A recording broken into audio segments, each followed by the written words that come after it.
हजरत Abdurrahman बिन अबी बकर इन्होंने इनकार कयो यजीद जी बैयत न कई। अगे बैयत चयो वेंदो, हाणे वोट चयो थो वञे, वोट करण खां इनकार कयो। त असां तव्हांखे तोखे वोट कोन कंदासीं, इन्ही जे लाइ जो तूं ना अहल आहीं। ना अहल खे त फार्म भराइण जो ई हक़ न आहे, त हुकूमत हलाइण जो कहिड़ो उन्ही खे हक़ आहे? तूं ना अहल आहीं। मुसलमाननि जो अमीर उहो थिए जो जंहिंजे दिलि जे अंदरि इस्लाम तो हुजे, इस्लाम जी मुहब्बत हुजे, इस्लाम जो जज़्बो तो हुजे, इस्लाम जे मालिकनि जो इश्क तो उनजे वजूद में हुजे। उहो ई मुसलमाननि जो अमीर थी सघे थो। हज़रत इमाम अली मक़ाम रज़ी अल्लाह ताला अन्हु जिन जो जवाब इहो ई हुओ ऐं यज़ीद जो मुतालबो हुओ त तूं मुंहिंजी बैयत कर, मूंखे वोट कर। इमाम अली मक़ाम रज़ी अल्लाह ताला अन्हु ऐं ॿियनि उनजनि साथियुनि जवाब ॾिनो।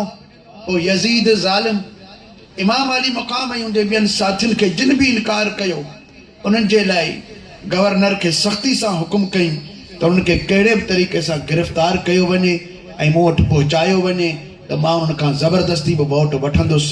पर जॾहिं अहिड़ी ॻाल्हि उते मदीने में अची वई त सहाबा सॻोरा खोड़ सारा मदीने मां निकिता हलिया विया। उनमें हजरत अब्दुल्लाह बिन ज़ुबैर साईं, हजरत अब्दुल्लाह बिन अब्बास रज़ी अल्लाह ताला अन्हुमा ये भी उता मुल्क छड़े मदीने पाक का अलविदा करे उहे मक्के पाक में आया हुआ। आई हजरत अब्दुल्लाह बिन ज़ुबैर रही हजरत मौला हुसैन साईं खे अर्ज कयो हो तो तवा हाने मदीने में न रहो, तवा की तकलीफूं मिलंदियूं, तवा मक्के पाक में हलिया अचो, इते असां सब गड थींदासीं इंशाअल्लाह तबारक व तआला। हिते हिननि खे ताक़त कान थी, इते हिकिड़ी असां पंहिंजी ताक़त और कुवत वठंदासीं। लेकिन हजरत इमाम हुसैन अली मक़ाम पंहिंजे सुहिणे महबूब सल्लल्लाहु अलैहि वसल्लम जो पाड़ो न पिया छॾणु चाहिनि, मदीनो न पिया छॾणु चाहिनि, रोज़े अतहर खां परे न पिया रहणु चाहिनि, महबूबनि जे मागनि खां परे न पिया वञणु चाहिनि। दिली तरह उन्हनि जी ख़्वाहिश हुई त मां मदीने पाक में ई रहां।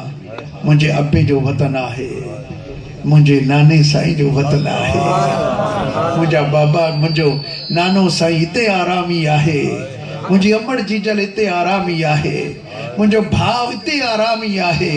मां उन्हनि खे छॾे ॿिए पासे हलियो वञा।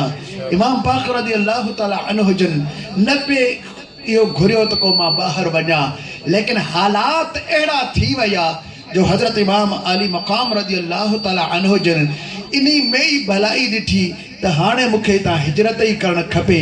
पोइ हज़रत इमाम अली मक़ाम रज़ी अल्लाह ताला अन्हु जन मदीनतुल मुनव्वरह मां हिजरत फरमाए ऐं मके पाक में पाण जलवा अफरोज़ थी विया। मके पाक में पहुता,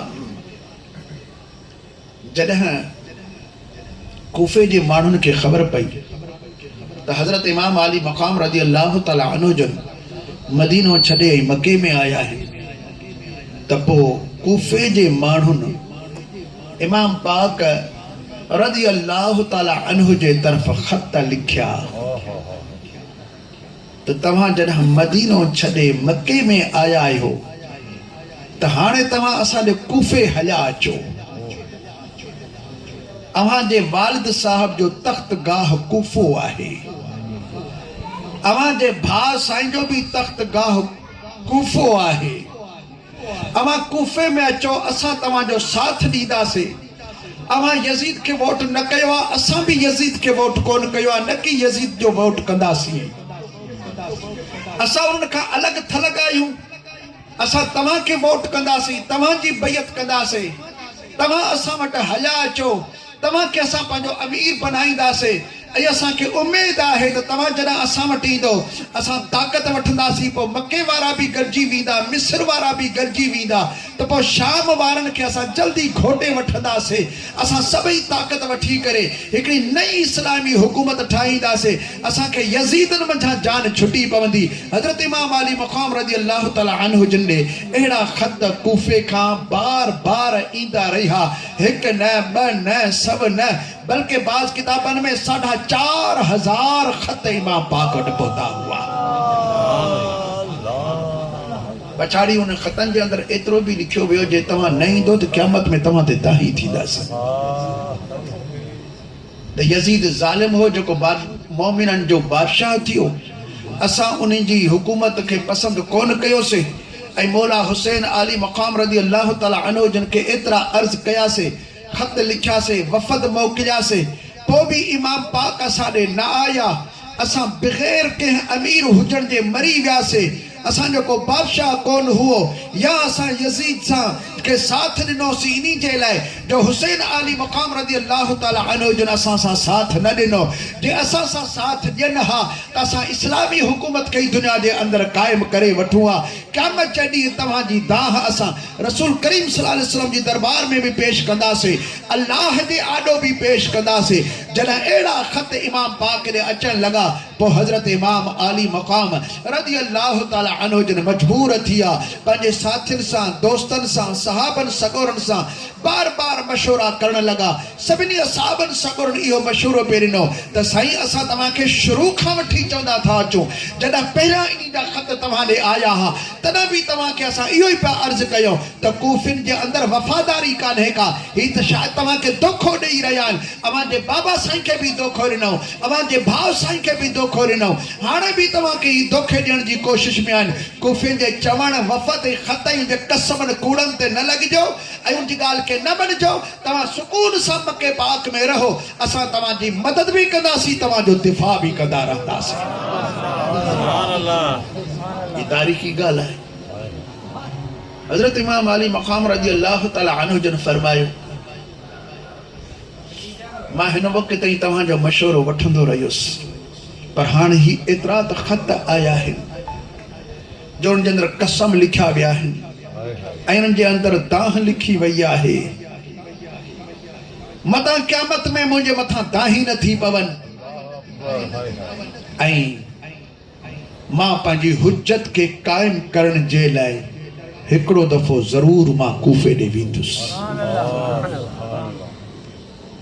साहबनि सगुन अर्ज़ कयो, क़िबला जेकॾहिं हरू भरू तव्हां वञणु चाहियो था पोइ तव्हां न वञो, पंहिंजो निमाईंदो पहिरियां मोकिलियो, उतां जा हालात ॾिसे, पोइ हालात ॾिसी करे तव्हां ॾे ख़त लिखे, पैगाम मोकिले। हालात मुआफ़िक़ आहिनि, साज़गार आहिनि त पोइ भली तव्हां वञो, पर ईअं तव्हां न वञो, असां तव्हांखे ईअं अकेला कोन छॾींदासीं। हज़रत इमाम अली मक़ाम रज़ी अल्लाह तआला अन्हु जन पंहिंजे सौट सैयदना मुस्लिम साईं खे मोकिलियो। हू जॾहिं कूफे पहुता, कूफे जे माण्हुनि भरपूर इस्तक़बाल कयो, पूरी तरह इस्तक़बाल कयो, मोहब्बत जो इज़हार कयो। इमाम अली मक़ाम रज़ी अल्लाह तआला अन्हु जिन जे निमाइंदे सां मोहब्बत जो वर्ताव कयूं ऐं इमाम मुस्लिम साईं फरमायो त मां इमाम अली मक़ाम जे तरफ़ खां आयो आहियां, जे उन्ही खे तव्हां वोट कयो था, उनजी बैत कयो था, त पोइ मुंहिंजे हथ ते बैत कयो, ॼण त तव्हां इमाम हुसैन जे हथ ते बैत कई आहे। थोरनि ई ॾींहंनि में 40,000 माण्हुनि हज़रत इमाम मुस्लिम साईं जे हथ ते बैत करे वरिती आहे। इमाम मुस्लिम साईं इहे हालात ॾिठा त कूफे जा माण्हू असां सां मोहब्बत कनि था, इमाम साईं जे लाइ ही मांदा आहिनि ऐं असांजी बैत कई अथनि, हू मरण माराइण जे लाइ तयारु लॻा पिया आहिनि त असांजो सिर कटिजी वञे, लेकिन मौला हुसैन अली मक़ाम खां असां परे कोन थींदासीं। उन्हनि अहिड़ियूं असांजूं बैतूं कयूं आहिनि।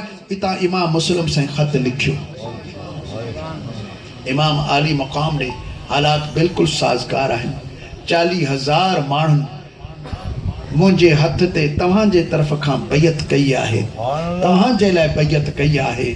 ऐं हाणे तव्हां अचो, इंशा अल्लाह तबारक व तआला मुसलमान जो जज्बो आहे, मोमिनन जो जज्बो आहे। ऐं गॾिजी करे इंशा अल्लाह तबारक व तआला यज़ीदी हुकूमत खां सभिनी मुसलमाननि जी हाणे जान छुटी पवंदी। इमाम मुस्लिम साईं रज़ी अल्लाह तआला अन्हु जन यो ख़त लिखी इमाम पाक ने मोकिलियो। इमाम पाक से वटि जॾहिं इहो ख़त पहुतो, इमाम पाक रज़ी अल्लाह तआला अन्हु जन तैयारी शुरू करे ॾिनी। इन जे बावजूद भी सैयदना अब्दुल्लाह इब्न अब्बास रज़ी अल्लाह तआला अन्हु अकेलाए में भी माण्हुनि में भी बार बार मुलाकातों कन ऐं इमाम आली मकाम रज़ी अल्लाह तआला अन्हु जिन खे अर्ज़ कन त क़िबला इमाम मुस्लिम साईं सच लिखियो आहे, लेकिन कूफिन ते असांखे कॾहिं बि एतबार कोन्हे को। कूफिन ते असांखे एतबार न आहे ऐं तव्हां न वञो। लेकिन पोइ बि इमाम आली मकाम रज़ी अल्लाह तआला अन्हु जन ॾिसनि पिया त मुंहिंजा कौल ऐं इक़रार अॼु जा नाहिनि, ही अज़ल जा कयल आहिनि, जेके मुंहिंजे निभाइण जो टाइम अची वियो आहे ऐं मुंहिंजो टाइम हाणे पूरो थियण वारो आहे। उहे महबूब सल्लल्लाहु अलैहि वसल्लम जेको असांखे निर्णय लाकुर खां ॿुधाए छॾियो हुओ, उहो टाइम हाणे अची रहियो आहे। हज़रत इमाम आली मकाम रज़ी अल्लाह तआला अन्हु जन पूरी तैयारी फरमाई त हाणे असां मके पाक खां हिजरत करे ऐं हाणे असां कूफे जे तरफ़ वञूं। इमाम आली मकाम रज़ी अल्लाह तआला अन्हु जन कॾहिं रवाना थिया, ज़ुल्हज महीनो हुओ, ॿी 3 तारीख़ हुई, 7 तारीख़ लिखनि था। हाजी सगोरा ॿाहिरां मके पाक में एहराम ॿधियो, लब्बैक जी लब्बैक चवंदा अचनि पिया ऐं हज़रत इमाम आली मकाम मके पाक मजा शहादत जो एहराम ॿधी करबला मुअल्ला जे तरफ़ वञी। सुभान अल्लाह, सुभान अल्लाह। हाजी काबे जे दीदार जे शौक़ में पिया अचनि, लेकिन मौला हुसैन पंहिंजे रब जे दीदार जे शौक़ में सफ़र पियो तैयार करे। इमाम आली मकाम रज़ी अल्लाह तआला अन्हु जन ओ पंहिंजो सफ़र तैयार फरमायो। रस्ते ते जॾहिं वेझो ई हुआ, उते ख़बर पहुची वई त इमाम मुस्लिम रज़ी अल्लाह तआला अन्हु जन खे शहीद के, छो जो यज़ीद खे जॾहिं ख़बर पई त कूफे में इमाम हुसैन अली मकाम जे तरफ़ खां इमाम मुस्लिम साईं अची विया आहिनि, कूफे जो गवर्नर भी ऐं कूफे जा माण्हू भी उनजी बैयत करे रहिया आहिनि। तॾहिं यज़ीद ख़त लिखियो इब्न ज़ियाद जे तरफ़, वो बसरा जो गवर्नर हुओ, उनखे ख़त लिखियई त तूं जल्दी कूफे पहुच, हालात हथनि खां वञी रहिया आहिनि ऐं माण्हुनि खे सम्झा, सम्झ में न अचनि त मां लश्कर मोकिलींदो रहंदोसि ऐं उन्हनि सां तूं विढ़ंदो रह, खून रेज़ियूं कंदो रह, असांजी हुकूमत खे तूं मज़बूत कर। यज़ीद खे ख़बर ही त आले रसूल जी दुश्मनी में इब्न ज़ियाद सभ खां अॻु में आहे, तंहिं करे इब्न ज़ियाद उतां हली आयो ऐं कूफे अचे पहुतो। कूफे जॾहिं पहुतो तॾहिं माण्हुनि सम्झो त शायदि हे जी यज़ीद जेको अचे पियो, इब्न ज़ियाद जेको अचे पियो, सो कादिसिया वारो रस्तो वठी करे शाम जे टाइम ते थोरो पाण सां लश्कर पाण सां गॾु वठी अचे पियो। अहिड़ो अंदाज़ करे आयो त कूफे वारा सम्झनि इमाम हुसैन आली मकाम पाण अची रहिया आहिनि। धोखो पे ॾिनई,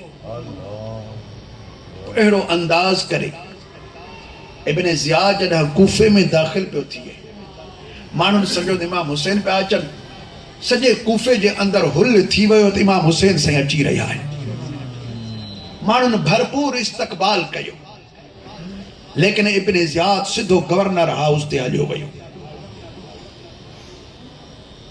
दरवाज़ो खोलाए अंदरि दाख़िल थियो।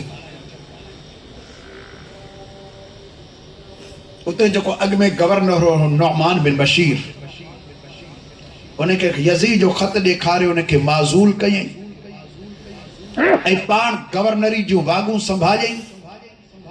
सुबुह जो गवर्नर हाउस जे छित ते चढ़ी करे कूफे वारन के सॾु कयई ऐं कूफे वारन के यज़ीद जो पैगाम ॿुधायई त यज़ीद जो हुक्म आहे बादशाह जो तो कूफे जे माण्हुनि खे इमाम आली मकाम खां रोकियो वञे, जेकॾहिं न त यज़ीद जो लश्कर शाम खां बि अची रहियो आहे, मिस्र खां बि अची रहियो आहे, ॿियनि इलाइक़नि खां बि अची रहियो आहे।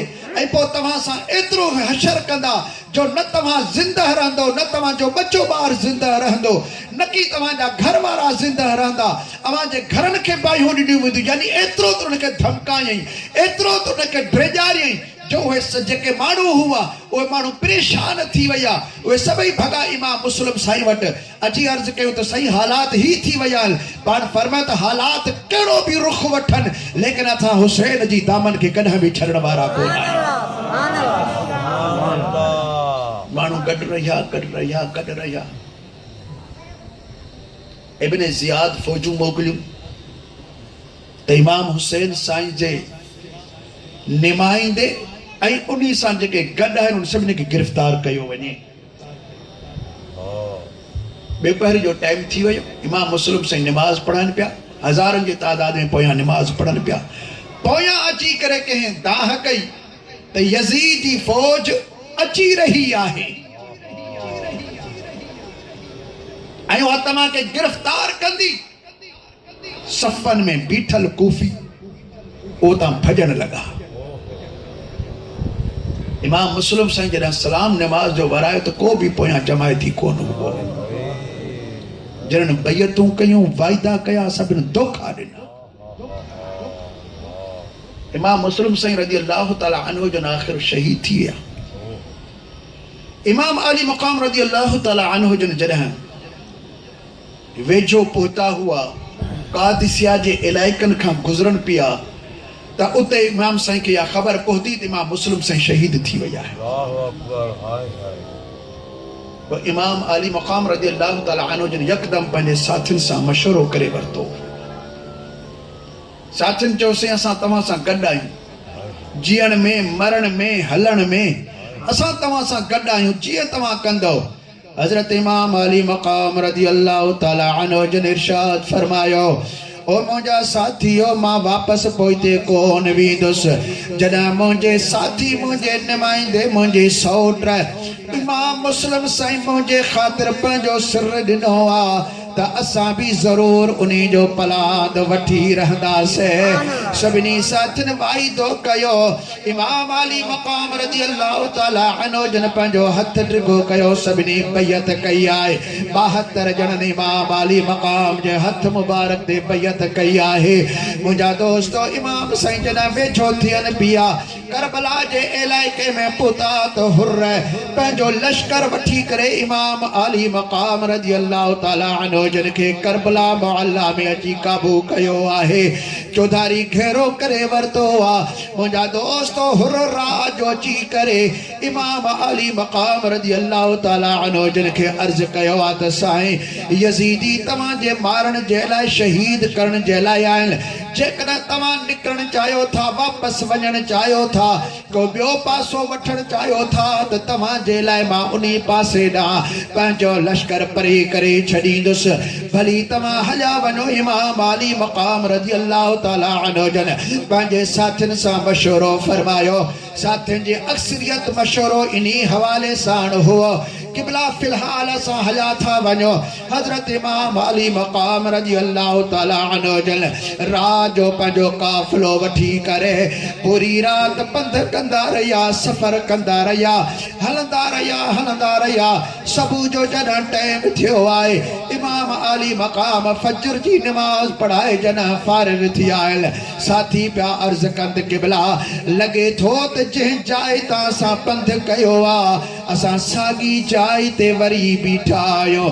हज़रत इमाम अली मक़ाम पंहिंजे मुसल्ले पाक तां मथे उथी करे चौधारी नज़र फरमाई त हाओ, जिन जाए तां हलिया आहियूं सॼी रात पंध कयो आ लेकिन असां साॻी जाइ ते बीठा आहियूं उनी जाइ ते ही असां आहियूं इमाम अली मक़ाम रज़ी अल्लाह ताला अन्हु जन फरमायो को माण्हू नज़र अचे तो उन खे सॾु कयो को माण्हू नज़र अची वियो इमाम अली मक़ाम फरमायो ओ दोस्त ॿुधा त हिन जाइ जो हिन इलाइक़े जो नालो छा आहे उनी ॿुधायो त साईं हिन जाइ खे करबला चयो वेंदो आहे इमाम अली मक़ाम रज़ी अल्लाह ताला अन्हु जन पंहिंजे साथियुनि खे इरशाद फरमायो मुंहिंजा साथियो मुंहिंजा भाइरो मुंहिंजा सौटो वटन तां सामान लायो इते पंहिंजा खीमा खोड़ियो ही असांजे खीमन खोड़न जी जाइ आहे माण्हू पिया चवनि क़िबला असांजो त हलण जो इरादो आहे पाण फरमायो त ही उहा ई जाइ आहे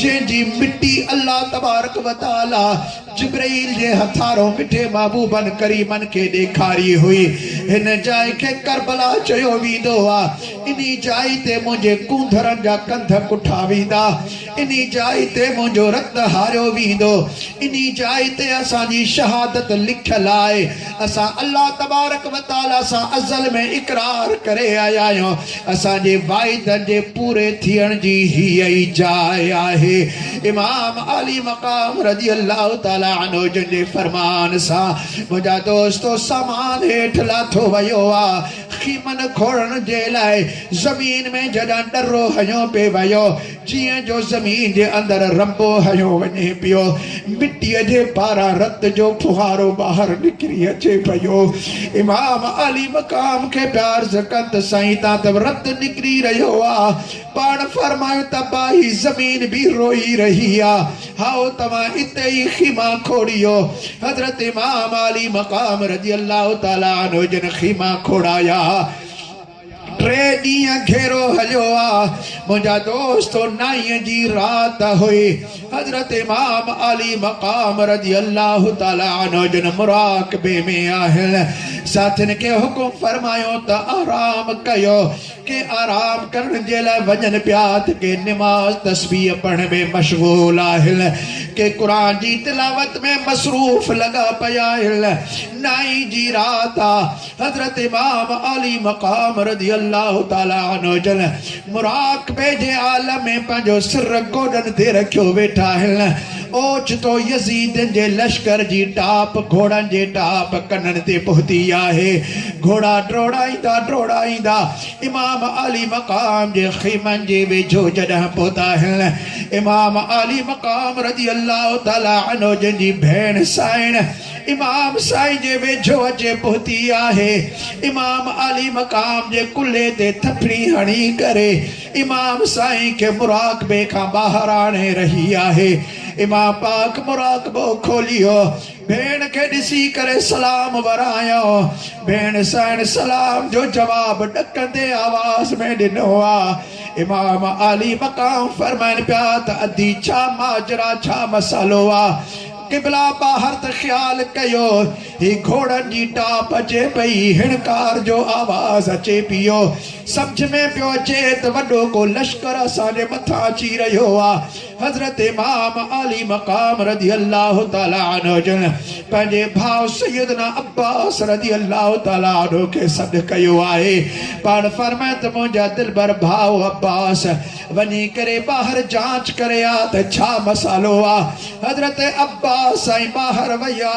हज़रत मौला हुसैन अली मक़ाम रज़ी अल्लाह ताला अन्हु जन भेण खे हथ तो दिलदारियूं ॾेई रहिया हुआ हज़रत अब्बास रज़ी अल्लाह ताला अन्हु जन वापसि मोटी आया अर्ज़ कयूं क़िबला साईं ॿाहिरि यज़ीदी लश्कर बीठो आहे उहे जंग जे लाइ तयार थिया पिया आहिनि चवनि था त हुसैन खे ॿाहिरि कढो या त अची करे यज़ीद जी बैयत करे वोट करे या त जंग जे लाइ तयार थी वञे हज़रत इमाम अली मक़ाम रज़ी अल्लाह ताला अन्हु जन फरमायो मुंहिंजा भाइरो तव्हां ॿाहिरि वञो इब्ने साद खे वञी ॿुधायो जेको लश्कर जो अॻवान थी करे आयो हो त अॼोकी रात असांखे छॾियो त अज रात असा रब करीम जी ठाहे ठाहे इबादत कयो, असा अल्लाह तबारक व तआला जो जिक्र कयो, नी जो शुक्र कयो के वसियतूं करणियूं आहिनि के नसीहतूं करणियूं आहिनि उहे भी असा करे वठो। असा के अजो की रात छडियो। मुंहिंजा दोस्त हुननि चयो त ठीकु आहे, वापसि पोइते मोटी विया। हजरत इमाम अली मकाम रज़ी अल्लाह ताला अन्हु जल पंहिंजे सभिनी साथियुनि खे घुराए करे इरशाद फरमायो, ओ मुंहिंजा साथियो, अॼु पूरी दुनिया जे अंदरि मुंहिंजे साथियुनि खां वधीक भलो को साथी नज़र कोन थो अचे। मुंहिंजा वफ़ादार साथियो, इमाम महबूबन करीमन के हिन वक्त में मुराक़बे में ॾिठो आहे। मदीने जा घोट सल्लल्लाहु अलैहि वसल्लम जिन मूं वटि तशरीफ़ फरमा थी आयल मूंखे फरमाइनि पिया त हुसैन बच्चा, रोज़े छोड़ण जो टाइम वेझो अचे थियो आहे, परेशान न थी जाए, सब्र इस्तक़लाल जो मुज़ाहिरो कजाए। अन करीब तूं असां वटि अची करे रोज़ो खोलींदे। हाणे असांजो टेम शहादत जो वेझो अची चुको आहे। ओ मुंहिंजा साथियो, जेकॾहिं तव्हां मंझां केरु वापसि वञणु चाहे, मां तव्हांखे इजाज़त ॾियां थो त भली वापसि पोइते मोटिया हलिया वञो। जॾहिं वापसि वञिजो त मदीने पाक ॾे वञिजो। मुंहिंजे नाने नबी साईं जे रोज़े ते मुंहिंजा सलाम चइजो। हबीबन करीमन खे करबला मुअल्ला जो अखियुनि ॾिठो अहवाल वञी पेश कजो। सुहिणा नंढे लाकुर हुसैन जेके तव्हां सां वाइदा कया हुआ, उहे सभई वाइदा करबला जे मैदान में पूरा फरमाए छॾिया अथसि।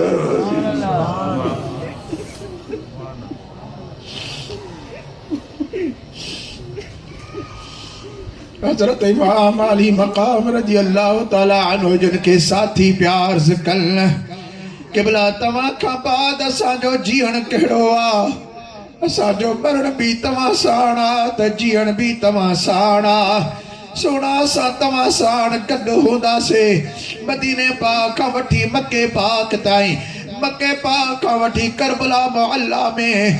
जेकॾहिं असां ईअं ई रोज़े रसूल ते वञो, पोइ महबूब सल्लल्लाहु अलैहि वसल्लम जेकॾहिं असां खां पुछनि त मुंहिंजे कुलनि जे सुवार मुंहिंजे प्यारे हुसैन खे अकेलो करबला में छॾे आयो,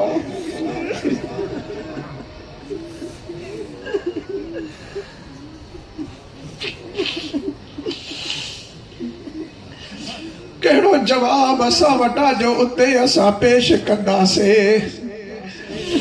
हजरत इमाम अली मकाम रज़ी अल्लाह ताला अन्हु जिन पंहिंजनि साथियुनि खे मुबारकूं ॾिनियूं, बिशारतूं ॾिनियूं। इमाम अली मकाम रज़ी अल्लाह ताला अन्हु जिन फरमायो त बा जल्दी तलवारूं ॿाहिरि कढी अचो, नेज़ा ॿाहिरि खणी अचो, खोद खणी अचो, ज़िरहूं खणी अचो। सभई ॿाहिरि आंदा विया। पाण फरमायो त तलवारनि खे तिखो कयो, नेज़नि खे हथ लगायो, खोदन खे साफ़ कयो, ज़रहन खे तैयार कयो। ही जंग जो सामान अल्लाह जी राह में असां इस्तेमाल कंदासीं। हजरत इमाम अली मकाम रज़ी अल्लाह ताला अन्हु जन पंहिंजे निगरानी में जंग जो सामान साफ़ कराए रहिया, तैयार कराए रहिया हा। बार बार हथियारनि जी झिड़कार खीमनि जे अंदर पहुचे पई।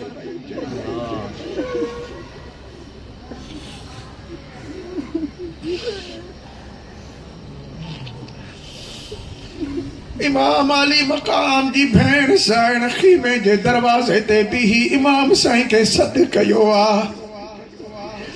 इमाम अली मकाम अंदर दाख़िल थिया। भेण पी अर्ज़ करे त दाही छा ॾिसी रही आहियां, छा ॿुधी रही आहियां। हथियारनि जी झिड़कार मुंहिंजे कननि ते पहुची रही आहे। इमाम अली मकाम रज़ी अल्लाह ताला अन्हु जन भेण साइण जे गिची में पंहिंजूं बाहूं हार वांगुरु विझी करे पेशानी खे चुमी भी ॾेई वरिती आहे। अदी उहे ॾींहं अची विया जेके वाइदा कयल हुआ।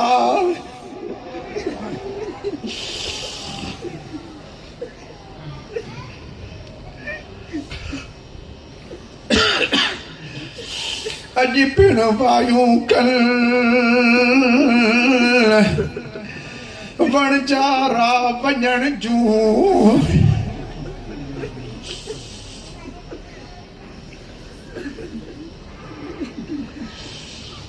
अज पिण वायूं कल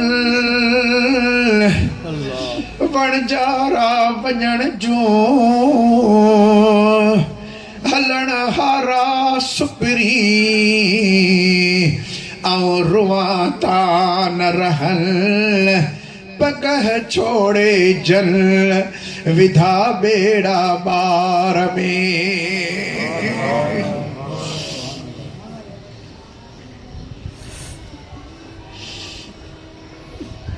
इमाम अली मकाम रदी अल्लाह ताला अन्हु जन अल्लाह जी रिज़ा जे ख़ातिर पंहिंजा बच्चा, पंहिंजो सिर, पंहिंजा रिश्तेदार, पंहिंजा मिट माइट जेतिरा भी साथी करबला में वठी आया सभई अल्लाह जी रिज़ा जे ख़ातिर ऐं दीन इस्लाम जे इस्तेहकाम जे ख़ातिर कुर्बान करे छॾिया, पंहिंजी कुर्बानी ॾिनो। इमाम अली मकाम रज़ी अल्लाह ताला अन्हु जन असांखे इहो पैगाम ॾिनो आहे तो ईमान वारो ॾिसो इमाम अली मकाम अहिड़े हाल में भी निमाज़ूं अदा करे रहिया आहिनि। हुसैन सां जेकॾहिं मोहब्बत आहे त पोइ निमाज़ न वञे। इमाम अली मकाम रज़ी अल्लाह ताला अन्हु जन जो सिर मुबारक पंहिंजे धड़ खां धार लॻो पियो आहे, नेज़े जे मथां सिर आहे त बि क़ुरान जी लोली ज़ुबान ते जारी लॻी पई आहे। इमाम अली मकाम रज़ी अल्लाह ताला अन्हु जन अमली तरह हिन आयत करीमा जी तफ़सीर ॿुधाई आहे। अल्लाह सुब्हानहु व तआला इरशाद फरमायो वला तक़ूलू लिमन युक़तलु फी सबीलिल्लाहि अमवात, जेके अल्लाह ताला जी राह में क़त्ल कया वया उन्हनि खे तव्हां मुर्दो न चयो, बल अहयाउन इंद रब्बिहिम युरज़क़ून,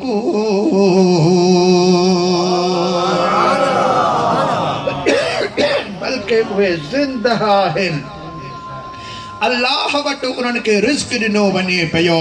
इमाम अली मकाम जो सिर नेज़े जे मथां आहे त बि साबित करे ॾेखारनि पिया त शहीद कीअं ज़िंदा आहिनि, जो हाणे बि क़ुरान जी लोली जारी आहे ऐं उन वक़्त में क़ुरान पढ़ी करे असांखे पैगाम ॾेई रहिया आहिनि त असांजो सिर नेज़े ते आहे, धड़ खां धार लॻो पियो आहे त बि क़ुरान जी तिलावत करे रहिया आहियो। ईमान वारो अवां बि हर हाल में क़ुरान जी दामन के मज़बूती साण वठिजो, क़ुरान जी तिलावत कंदा रहजो, हिते भी बेड़ा पार त क़बर क़यामत जे अंदर भी बेड़ा पार थी। अल्लाह जल जलालू इमाम पाक जी मोहब्बत में जियारे, उन जी मोहब्बत में असांजो ख़ात्मो फरमाए। अल्लाह सुब्हानहु व तआला